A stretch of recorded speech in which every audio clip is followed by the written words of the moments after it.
législatif 2022 fi nga xamante ni mooy Cambérène di dëkku Seydina Issa Rouhou Laye alayhi salaatu wasalaam maa ngi am mbégte dal ki nga xamante ni mooy Mame Gueye Diop Seck nekk responsable politique de l'Alliance pour la République ñi investi ko ci 17e position liste nationale bi nga xamante te liste bi muy Aminata Touré mbokk yi moom leen dalal ci fi nga xamante ni mooy Actu SN 24 au cœur de l'actualité Mame Gueye Diop Seck salaamaaleykum. aleykum salaam Elmat maa ngi lay fay bu baax di nuyu ñëpp ñi nga xam ne ñooy seetaan Actu 24 et di jiital si nuyoo bi nag xalifa yaa rasulullah muy Seydina Mouhamadul Muxtaar ibnu Seydina Mandione di ko ñaanal mu yàgg fi lool te ànd ak wér Alassane ak ahlu bayti Seydina Limaamu alayhi salaam gépp waaye ak bépp kilifa diine bu nekk ci Sénégal rek di profito rek di wax ni mbégte laa am amatina mbégte sax laay wax daje aat ak yow mais rawatina ci veille bi nga xam ne ci lañ war a ñaanalee ñaar ñu tedd ñaar ñu màgg muy papa ak doom ndax Serigne Ablaye da daan wax naan lu ma wax ci Seydina Mandione nit ñi war nañ ko gëm ndax moo ma yar lépp lu ma wax ci moom dëgg la ndax moo ma yar man mii maa ko xam xëy na damaa bëggul dugg ci way gi rek waaye mënoon naa dugg ci way bi way rek li Serigne Ablaye daan way Seydina Mandione ndeysaan naan ku maanoo ni Ndione ku jaamoo ni Ndione kay xanaa musula am boo ma bàyyi woon sax mën naa way ba émission bi jeex di wax rek ni yàlla ñu yàlla jàppale may ñu fekkee suba ak jàmm ak salaam ba yàlla jàppale ñu lépp lu ñu fa ñaan suñu borom wesaare ko ci Sénégal ak ci àdduna bi yëpp. amiin yaa rabbi. Mame Gueye Diop kañ nga dugg ci politique. waa Elmat man bi ma commencé politique ak léegi en 2008 la démarré bi président Macky Sall di préparer lancer partem ma doon ànd ak ñoo xam ni Cambérène lañ dëkk ñuy dem di fréquenter di bokk ci organisation ba jour bi ñu lancé le parti le 1er décembre 2008 à l'hôtel Teranga actuel hôtel Pullman et depuis lors suñu engagement day gën di yokk la politique est devenue maintenant une passion pour man mais surtout mu nekk genre levier boo xam ni daf may permettre à ce que sama askan bu ñu amee lu ñuy jooy ñu mën a jaar ci man ma mën ci appuyer aussi ñu ngi jéem nag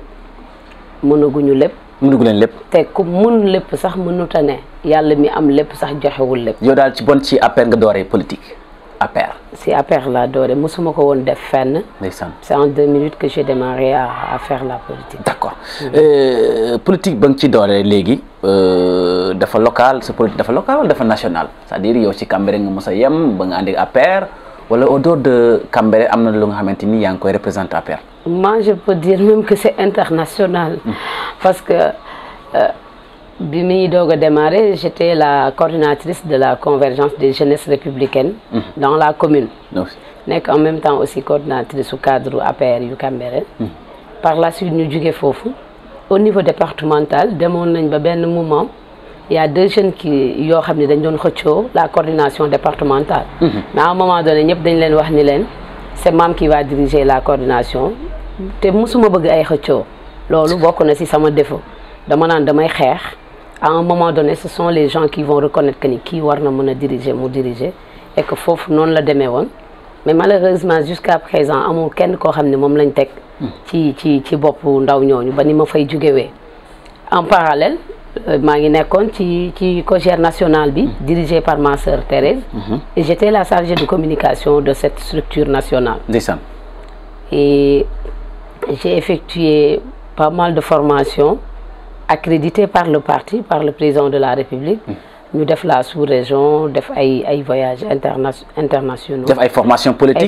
politiques yoo xam ni ça sort carrément d'ailleurs juste après les élections locales j'étais au Burkina pour la formation des jeunes leaders politiques en Afrique de l'Ouest. Très bien. bi nga xam ni dama fa doon représenter le Sénégal et mon parti. bu ñu ci département Dakar bi da ngay gis ne commissaire politique bi président de la République Macky Sall moo ko fal lan moo tax maanaam da ngay gis ne ci jigéen ñi doo dégg ku ñuy commissaire politique la. si ñun on était commissaire politique ñoo doon installé comité yi nekkoon ci quartier non. maanaam nekk nga commissaire politique. si fii ci Cambérène. non doo nekk sax si sa commune da ngay dem yeneen communes yi. di monter département bi wax waaye. même au niveau national di dem yeneen communes yi di monter ay kii. di monter ay cellules. man day sali la première fois mu doon ñëw Cambérène. kër Baye Abibou la woon. d'accord ñun ñoo dem toog monter comité yi assister ko c'était veille élection présidentielle 2012 ak yeneen yu yooyu même après sax bi président Fallo dañ doon dem ak le directeur des structures le ministre d'État Mbaye Ndiaye dañ doon dem tout le temps cabinet parce que dañu jëloon ci cadre yi jël ci femmes yi jël ci enseignants yi jël ci jeunes yi après former leen def leen ay commissaires politiques nga xam ni tout ce qui est question politique dans les communes dans les quartiers dans les comités rawatina mel ay cellules li nga koy monter waaw ñun on parle pas de cellules on parle de comité au niveau de l'APR on a des comités d'accord comité quand tu as 100 personnes 100 cartes de 100 francs c'est-à-dire 10 000 francs tu as un comité d'accord il y a des gens comme man ñoo xam ne am nañ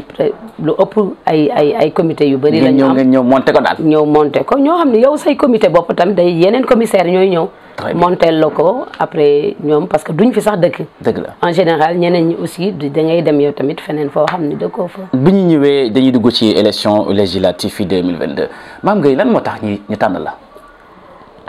ça c'est une question difficile pour moi hein. Liste nationale mais aussi une question et à la fois difficile et facile modestie à part parce que le président Macky Sall moom moo am peut-être cette discrétion ou indiscrétion xaw ma nan laa ko mën a waxee ndaxte au niveau de la coalition Benno Bokk Yaakaar il y a 143 partis et coalitions de partis. 143 partis. Ou plus même. Ouais. Parce que la mouvance est maintenant... On parle de mouvance présidentielle élargie. Mais nous avons dit le président de la République, Nico, yow defal lu la neex. Est-ce que mën ngeen ma may ñu ni ko defal lu la neex? Kon je vois pas man ban influence la mën a am ci président de la République. Ba xam chef de parti ñoom ñoo wax président defal te amuñu ci benn suggestion bu ñuy defal président Macky Sall ci li ma xam. Kon rawatina Mame Gueye benn xale boo xam ni doom la ci Macky le président nekk militantam simple militante xëccëw ma dara li ma doon wane sam bopp mooy fi ma dëkk mais lu jëm ci mbirum parti bi loolu du man maay décider mais fi ma dëkk nag jàppoon naa ni wax dëgg neex yàlla waroon naa mën a nekk maire pour mën a doxal dëkk bi mais suñu borom dogalul loolu sama frère Doudou Pathé la fi teg ma koy ñaanal yàlla may ko ci ndam nag ndax su amee ndam Cambérène moom moo am ndam xëccoo bi loolu campagne la mais bu campagne jeexee nag wax dëgg neex yàlla nañu jàpp de campagne jeex na ku nekk na dem nekk te la mu ne te ñaanal ka nga xam ne moom moo gagné mu réussir maintenant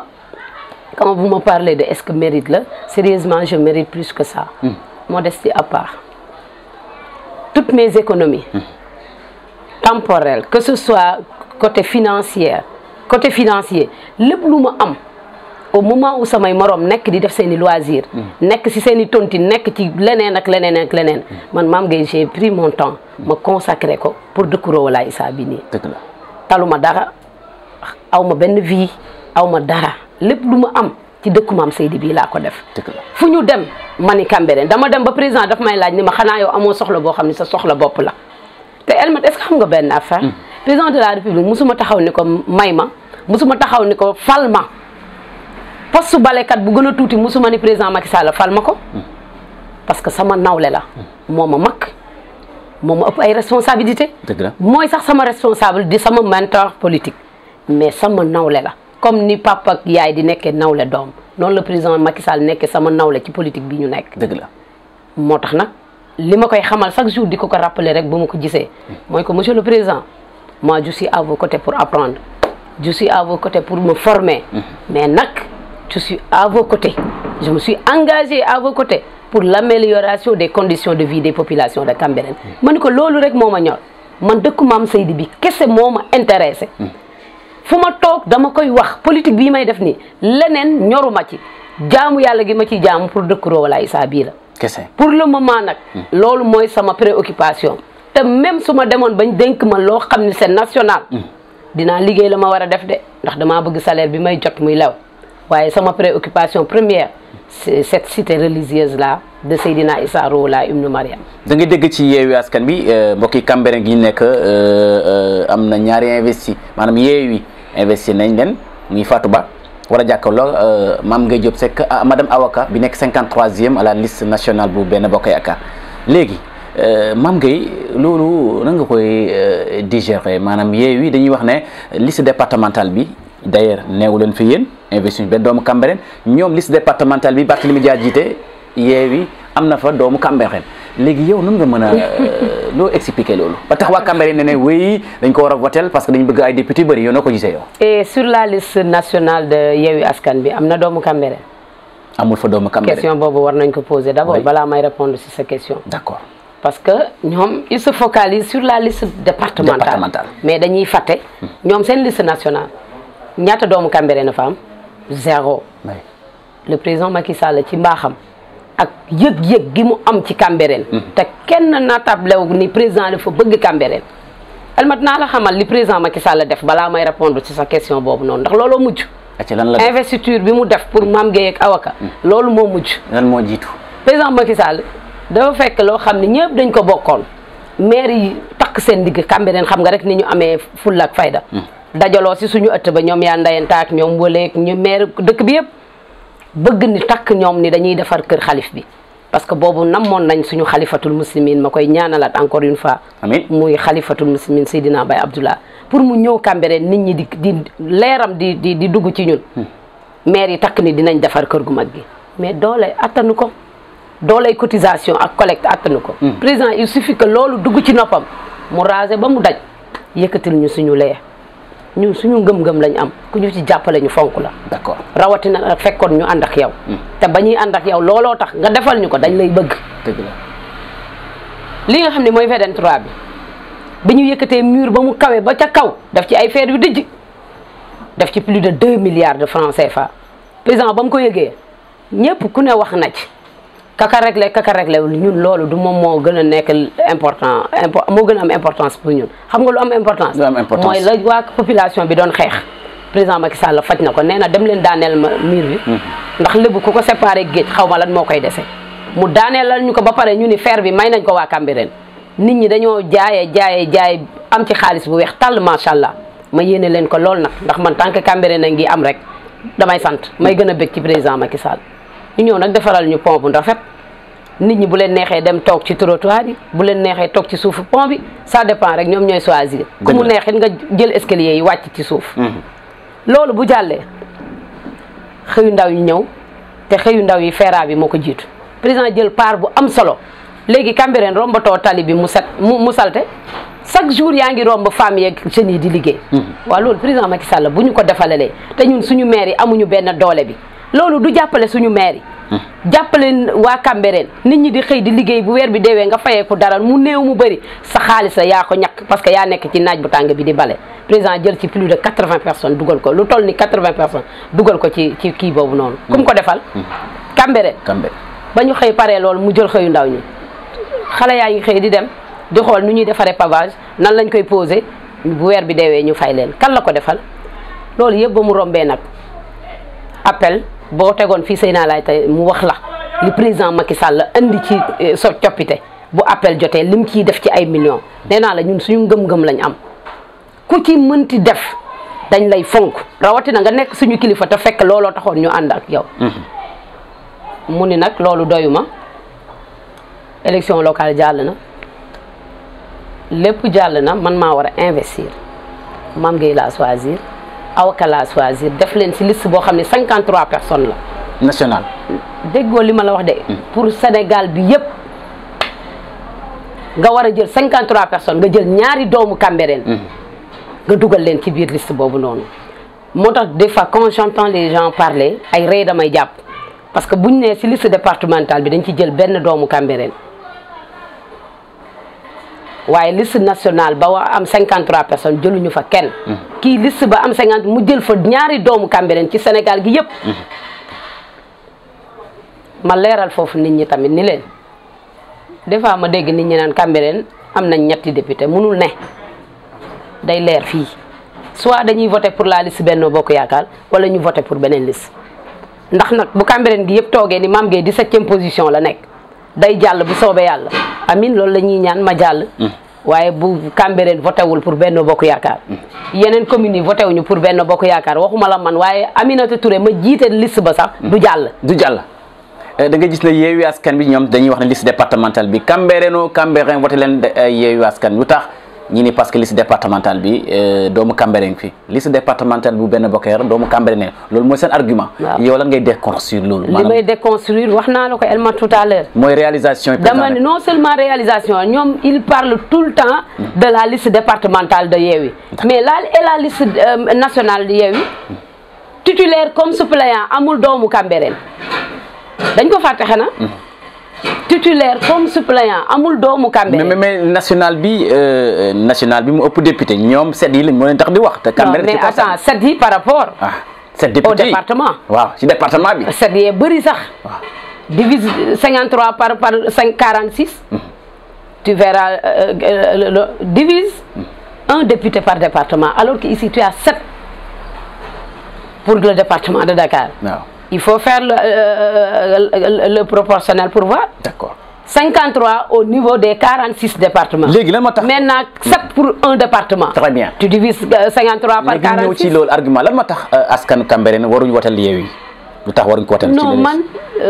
du man may wax waa Cambérène. Non c'est-à-dire da ngay war a joxe parce que choix. Tout ce que je peux dire. mooy waa Cambérène lu tax ñu war a votel Benno Bokk Yaakaar. mais d'accord parce que. bu te li war a tax ñu votel Benno Bokk Yaakaar wax naa la ko tout à l'heure. te président pareegul. mi ngi def ci dëkk bi te Mame Gueye aussi même bu président jàllee Elmat man yaa fa suma de dëkk bi tooguma fi rek ñu may laajte naan ma kuy Mame Gueye yaakaar naa ni bi ngay ñëw sama kër laajte woo déedéet da ngaa jub directement jubal si te bëri na ñoo xam ne Cambérène gii buñ doon ñëw sama kër duñu laajte dañuy jubal si bu ñu ñëwul fii ñëw fa ma juddoo muy ca digg penc ma jàkkaarloog péréwo ba kon xëyuma rek bàyyi ba retraité nekk ci dëkk bi di wër ni damaa bëgg a defar dëkk bi si sama digg ndaw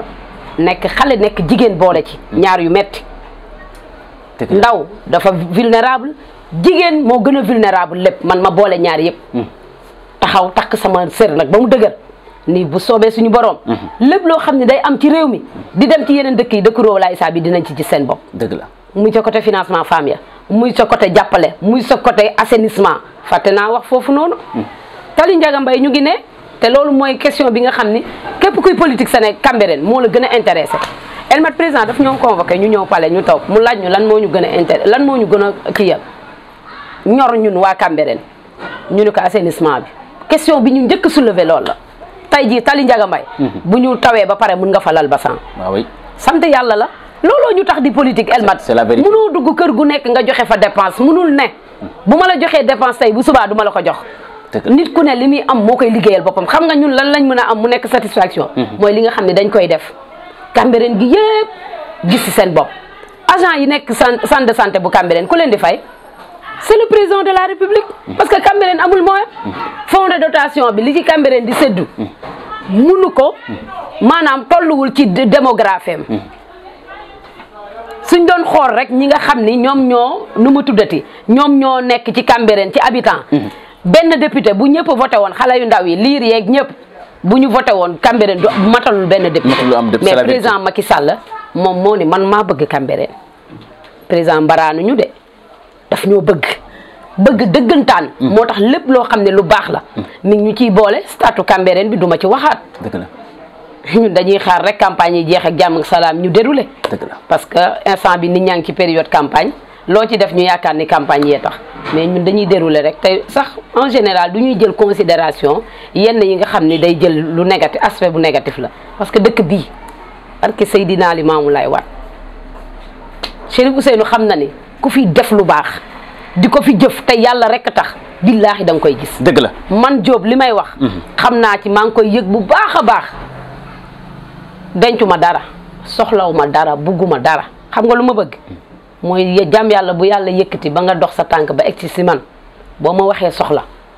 yàlla ma yàlla jàppale ba ma faj ko waxuma financièrement nag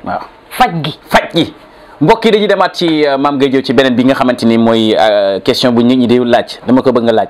comité de charge bi nga xamante ni dafa amoon liggéey bu mucc ay bu ñu defoon ci élection locale yi ñoom ñoo doon defoon seen liste unique boobu comité de charge bi dañu wax na ñoom liñ gisoon mooy depuis ci l'histoire 96 ba bi ñu créé Cambérène ba léegi amul député jigéen dañ bëggoon député xaw sakkan pourquoi pas mënuñ waxtaan ba Fatou Ba Diallo Mame Gueye Diallo puisque Mame Gueye ci liste nationale bi ci nekk position 17e position Fatou Ba la ñu war a jàppale mu nekk consigne bu xamante ni ñu ngi koy waxtaanee yow la nga wax ci loolu. Ce qui est dommage mooy que ni du Cambérène mooy fal liste départementale day participer. day participer. cotisation lay joxe. waaw xam nga bu waa Cambérène votelee beneen liste ba mu gagné Cambérène. Benno Bokk Yaakaar gagné yeneen 18 communes yëpp Benno mooy jël 7 députés yëpp. muy dëgg waa dëgg. et c'est ce qui sera dommage mooy Mame Gueye day dem taxaw assemblée nekk fa yor làmmiñam bu saf sàpp ndax làmmiñ bi Cambérène lañ ci toqantal. ndeysaan muy bëgg a rey nit ñeeg Cambérène lii il faut terminer l'assainissement il faut que stade bi construction bi pare il faut que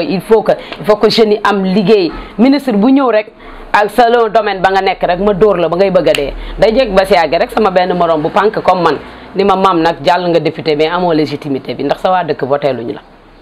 dëgg la. te day nekk ay dëgg yoo xam ni.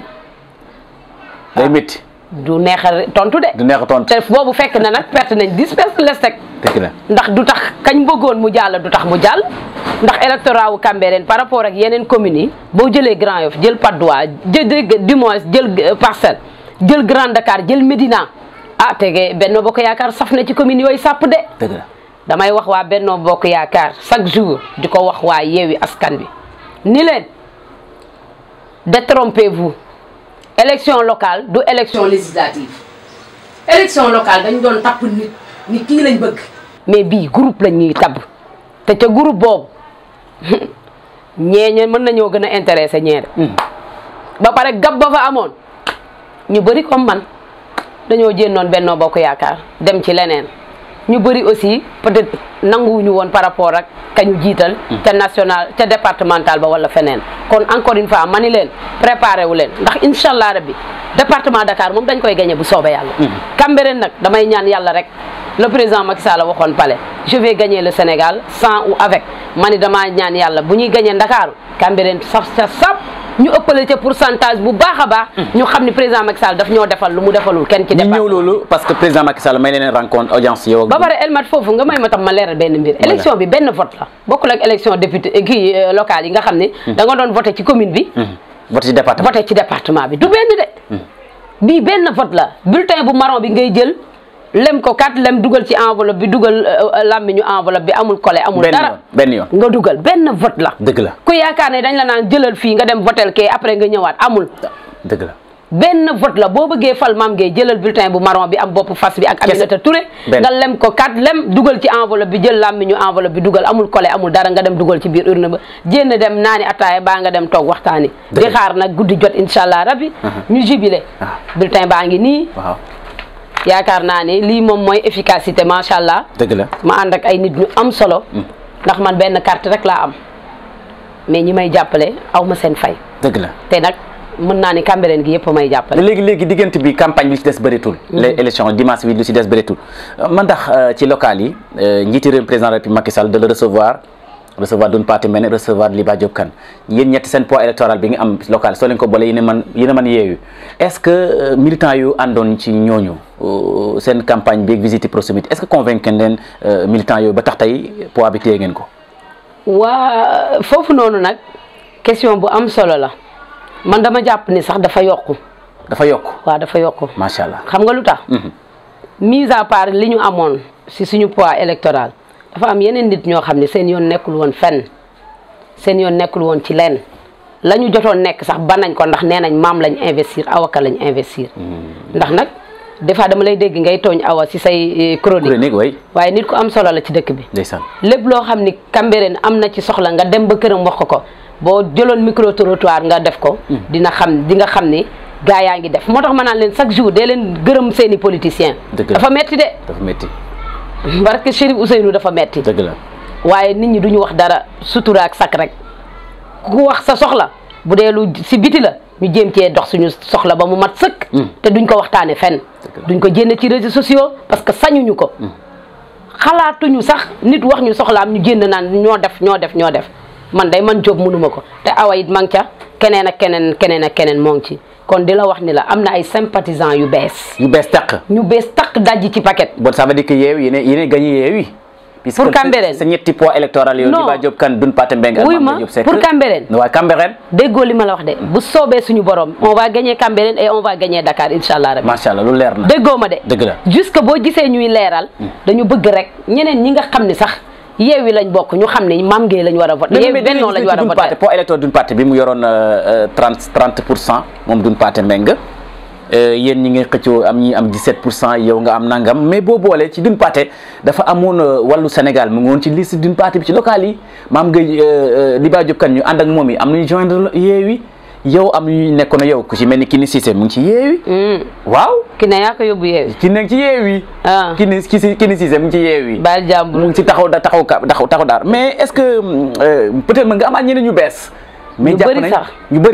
bëri sax d'accord et que dama lay wax ni la bannière Benno Bokk Yaakaar c'était pas pour Doune Pathé ay responsable yu bëri ñoo fa nekkoon c'est vrai que am na ñeneen ñoo xam ne nekkoon nañ fa dem nañ rejoindre seen parti comme man ni ma nekkee woon ber sama daara liggéey fa liggéey bu am solo parce que loolu liggéey de massification la travail de massification bu am solo la amaana am na ñu àndaloon ak man bu doon local ya la du ñu nangu loolu noonu dañuy dem toog mais comme local yi dama nekkoon ci leneen ñoom ñu ñëw ba far ñu fidéliser ko ba ñoom ñuy uti leneen luñ ca dolli et que wax ju bëri ji daal jaru ko elmat li ñuy ñaan yàlla rek mooy yàlla may ñu fekke ak tal ba le 31 juillet inshallah rabbi dimanche bu soobee yàlla suñu borom may ñu mën a xëy sangu ba set dem voté ji si jàmm ak salaam may ko Sénégal gi yëpp nag ak adduna bi yëpp. Très bien. Parce que l'élection est internationale am na ay députés de la diaspora am na député ay députés yoo xam ne c'est au niveau national. am député yoo xam ne c'est au niveau départemental kon li ñuy ñaan la daal. mooy ñu fekkee ko jàmm te di waxaat nit ñi ni leen benn vote la. dégg naa nag man sama tur dafa neex a utiliser am na ñoo xam ne balaa ñuy am buzz il faut que ñuy campagne comme ni nit ñi di def ak président Macky Sall rek yeneen leader yi. il faut nga tudd président Macky Sall pour nga am buzz. man tamit yàlla loolu la ma nattuwee fii nii. ci sant suñu borom bu baax. am na ñoo xam ne balaa ñuy mën a campagne rek il faut ñu tudd sama tur. Mame Gueye jàll na ba bu waa Benno amee 32% day jàll mais 32% yi élection vote la buñ ko voté wul fu may jàlle. dëgg la Mame Gueye jàll na amit mais na ma sama waa dëkk votel parce que Cambérène laay représenté ji man duñ ma fal. bu ma uti ji woon feneen fu ma dëkk sax te du ma ko def maanaam du ma tuxu. dëgg la loo am lu ne ci Cambérène nga ko del di bàyyi. mais fii laa dëkk. muy dëgg. Elmat fii laa juddoo yaroo fi màggee fi. mënuma changer lieu d'habitation lu dul lieu de résidence. mun naa ko changer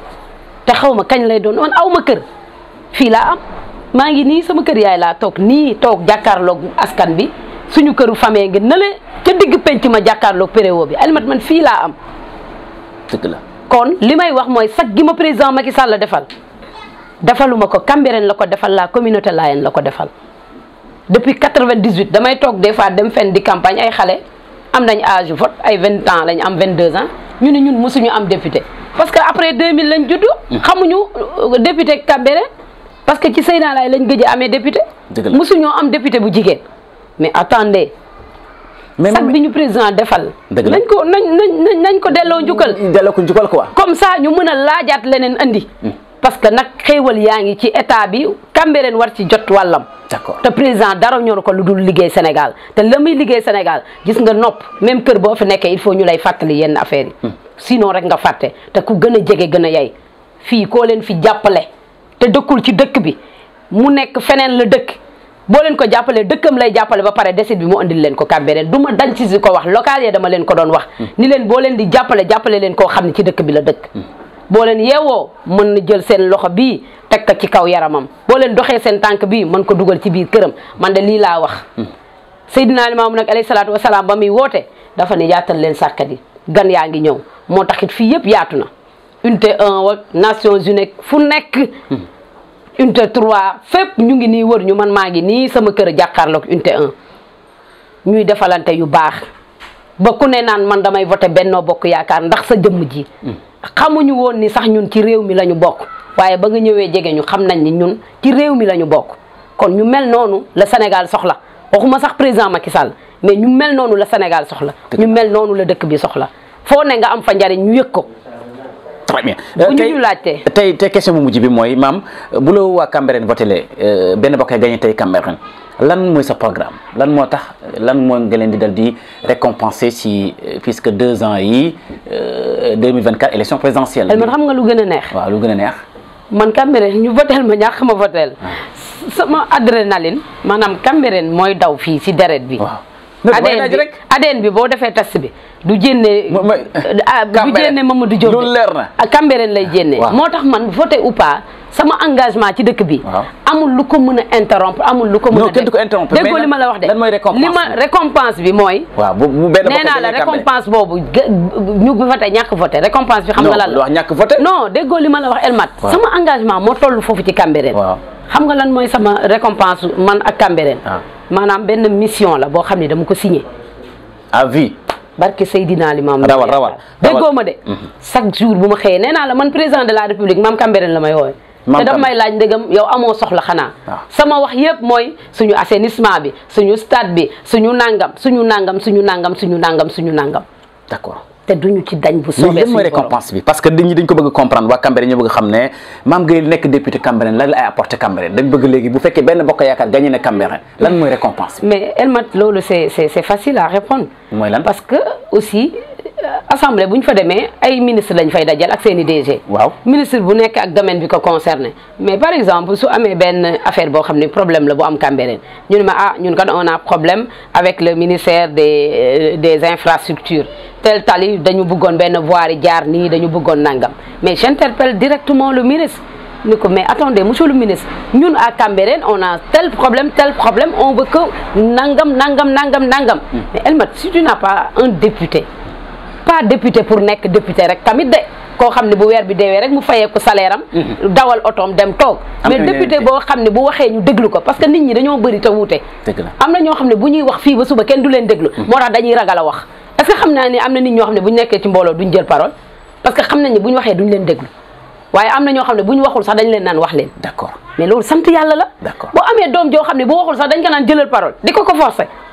mais kooku bu waxee kon fu mu jëm te moom dara ñoru ko man Mame Gueye Diop laa wax dara ñoru ma te man ni may kaasale Cambérène avocat noonu lay kaasale Cambérène ndax li tax may cité ñun ñaar am na yeneen responsable yu fi nekk bokk Benno Bokk Yaakaar mais ñun ñaar lañ investir moo tax may jël exemple si ñu lépp loo xam ne moom la ñuy xëy di dox di ko wax mooy comment faire pour que Cambérène jëm kanam maintenant munoo am doom yu mel noonu ba pare nga koy jëndee wala nga koy weccoo ak leneen dama ko waxoon keroog am na benn chaîne buñ ma invité woon ma ne leen dëkk bi coow li bëri na wax ji bëri na waaye nag xam nga kii wër di wax ak kii wër di liggéey moom mënuñoo bokk payoor mais dëkk bi moom ñu ngi mbaraan waxkat yi mais ki ñu bëgg dëggantaan mooy le président Macky Sall ak Benno Bokk Yaakaar ak Benno Bokk Yaakaar léegi ci sa kàddu gu mujj Mame Gueye ndaxte tey comme bonne nouvelle yu may laaj rek lan ngay dig waa Cambérène bi ñu la votelee ñëw nga ci bëgg nañ tey lu mel ni stade bi tardé na ba tey amagul pose première pierre dara amagul beneen bi mooy redécoupage dañoo ñaan Cambérène di redécouper ko pour nangu marché Mame Mbaye Niang yooyu yëpp yàgg ngeen ci waxtaan gisuñu après boo ñëwee ci lu mel ni santé bi comme barki Demba Ndiaye rek gis nañ ne waa immigré ak Liba Diop ka andi nañ ci ambulance bëggoon nañ maanaam nga wax ne soo leen ma votelee yéen waa benn bokk yéen waa Cambérène ci Mame Gueye Diop mi mooy kii war a indi fii 2024 wala fii ci 2027 sama mandat incha allah rabbi lii danañ ko fi mettre en place mu nekk benn bonne nouvelle nga jàpp ne yow booy dem di voter da ngay voter parce que Mame Gueye Diop mu indi programme mu indi réalisation. mais bu mu wax affaire waaw. man demandé wu ma pour gérer Cambérène. demandé pour gérer Cambérène. déedéet mais demandé député nga. pour nekk député mais non. waaw. au courant de mon mandat incha allah rabbi. waaw. lépp li nga xam ne dina nekk à ma disposition pour ma mën ko mettre à la disposition des populations de Cambérène. loolu yaakaar naa kenn du ci posé wu question. xam nga lu may bañ. waaw moo ko fi waxoon te defu ko fi. mais loolu chaque jour may ma rek. waaw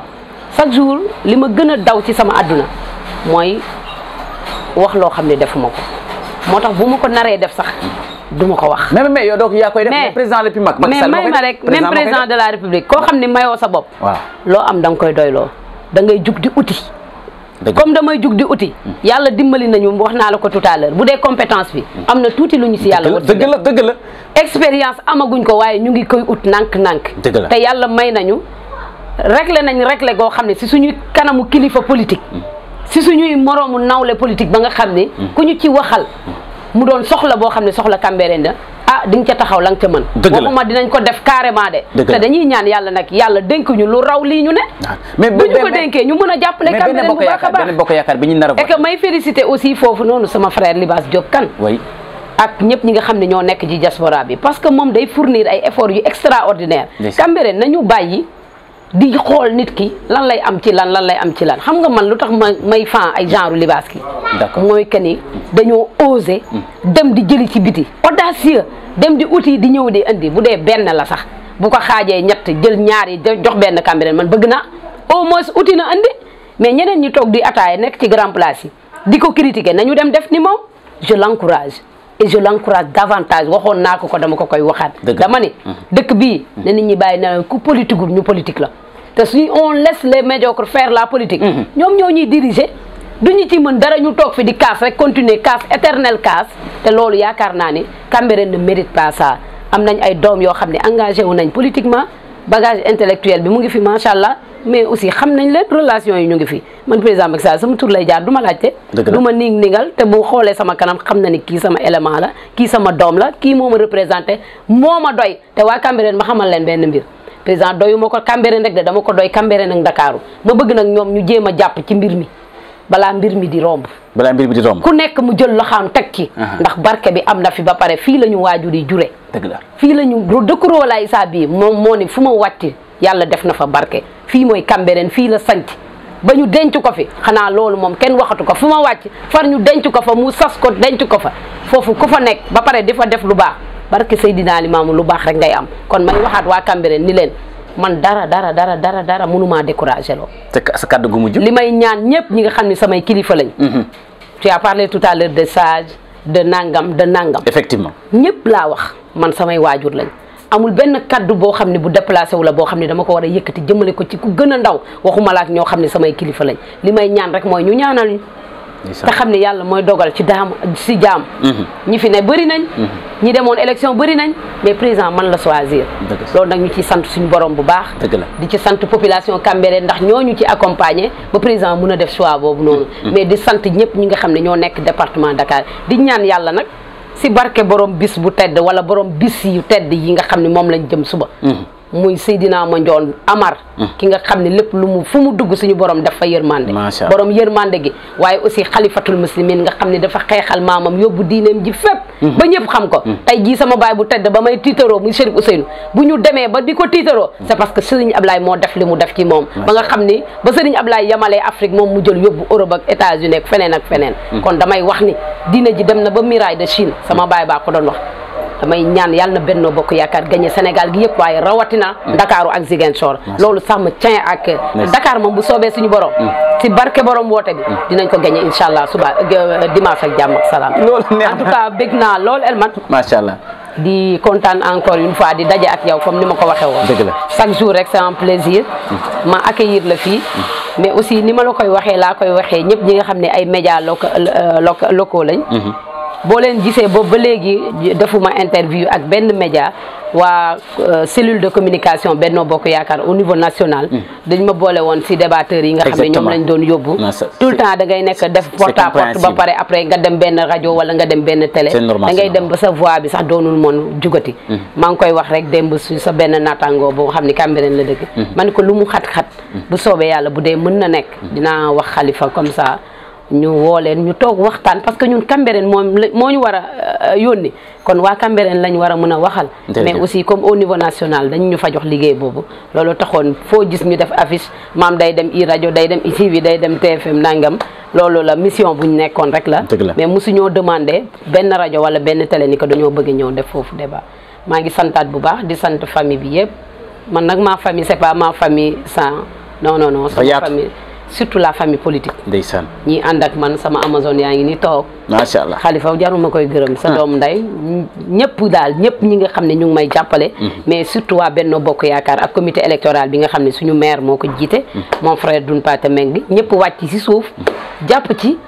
et que le 31 incha allah rabbi ñu gagné élection yi au la mai di santaat di ñaanalaat xalif bi mu yàgg fi lool te ànd ak wér ak ahlu bayti Seydina Limaamu alayhi salaam gépp en tout cas am naa mbégte bu baax di wax ni nag je vous donne rendez-vous incha allah rabbi le 31 ci guddi incha allah waaw ci ngoon gi soobee yàlla ñu gagné Ndakaaru man Cambérène moom waxuma ko j'ai confiance ñii dañoo bëgg lu baax samay yaay fi ne samay papa ñoo fi nekk samay mag ñoo fi nekk kër goo dugg sa yaay la sa papa la sa mag la sa rakk la sa jarbaat la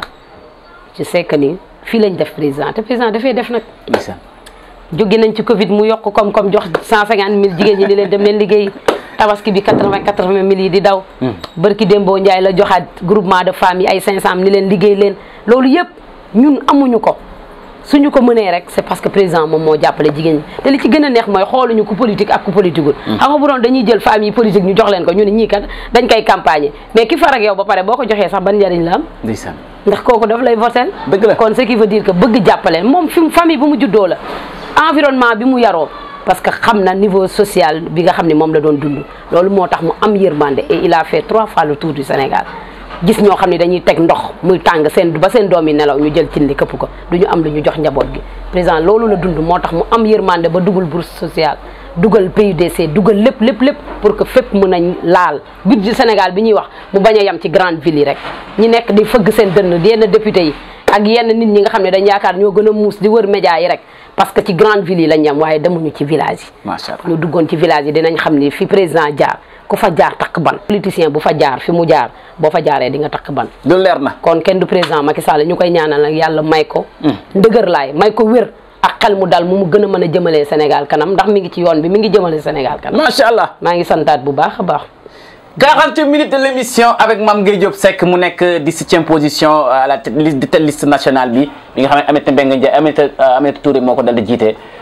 mbokk yi nag dimanche bi nag mooy élection législative yi wax na nag li tax ngeen war a watal président Macky Sall ci Cambérène waaye yéen Benno Bokk Yaakaar am na yaakaar ci département bi am na yaakaar ci liste nationale bi Macky Sall am majorité écrasante ci l'Assemblée nationale nekk 14e législature kooku moo doon Mame Gueye Diop Seck ci Actu SN 24 au cœur de l'actualité merci beaucoup à la prochaine jërë ngeen jëf